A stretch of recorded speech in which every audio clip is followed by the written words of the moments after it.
Dans la rubrique Mes collègues, je vous ai présenté le cas des frères Nobita, qui sont 3 jeunes employés qui ont comme point commun le fait d'être des petits binoclars chétifs.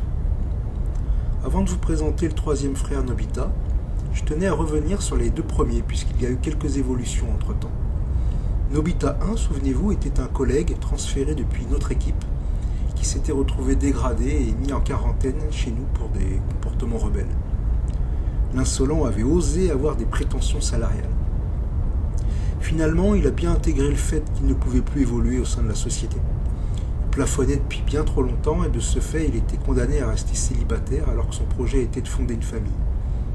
Il a démissionné et décidé d'aller à Tokyo, les mains dans les poches, pour y démarcher des sociétés à l'aéroport de Narita.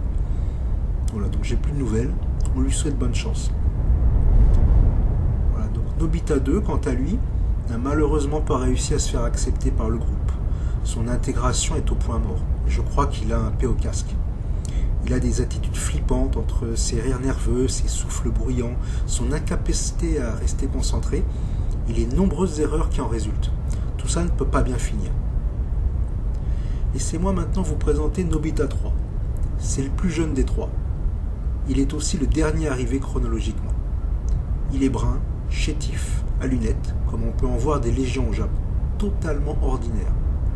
Il passerait inaperçu dans la foule. Au départ, tout le monde le confondait avec Nobita 2.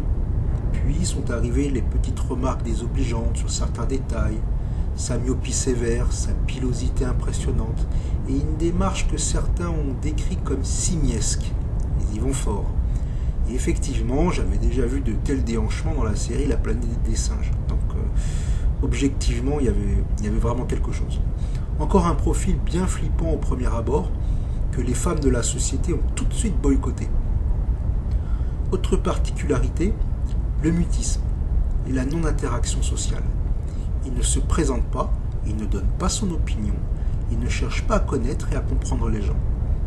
Il arrive, il s'assied, il prend des notes sur les consignes à suivre. Jusqu'ici, tout fait penser à Nobita 2. Or, il n'a rien à voir avec ce dernier.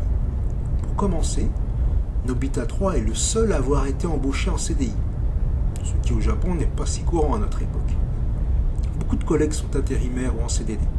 Par conséquent, son intégration dans l'équipe a intrigué pas mal de monde et fait jaser dans les véhicules. En creusant un peu, on a appris qu'il avait été pris en CDI car c'était un ancien camionneur sur les chantiers, ce qui paraissait incroyable au vu du petit gabarit de l'intéressé, qui ressemblait plus à l'otaku de base. Ainsi, il avait son permis et pouvait tout de suite devenir chauffeur, profil qui nous faisait défaut. Et seuls les CDI deviennent chauffeurs chez nous. Au bout de 6 mois, personne n'en savait plus sur lui. Il ne cherchait toujours pas à faire ami-ami. Tout le monde l'ignorait et il ne semblait pas lésé par cette situation. Il passait pour quelqu'un lent de cerveau, un peu attardé, qui était dépendant de son bloc-notes pour retenir les procédures. Quelle stupéfaction lorsqu'on a appris qu'il allait intégrer l'équipe des chefs. On s'est tous regardés. Le gars ne connaissait personne, il ne savait pas s'exprimer face à un groupe et se retrouvait propulsé comme agent de maîtrise. En fait, c'était lui le plus malin. Il avait travaillé sur son plan de carrière depuis le premier jour. Pour devenir chef d'équipe, il fallait nécessairement un CDI, un profil de chauffeur sur piste, et il était le seul dans ce cas. En moins d'1 an, tout en travaillant sur sa discrétion, sa modestie, et en notant toutes les procédures sur son bloc-notes, il aura réussi à passer devant tout le monde et à devenir agent de maîtrise. Aujourd'hui, c'est lui qui nous amène sur la piste, nous donne le signal d'entrée à bord des avions, c'est lui qui donne les consignes.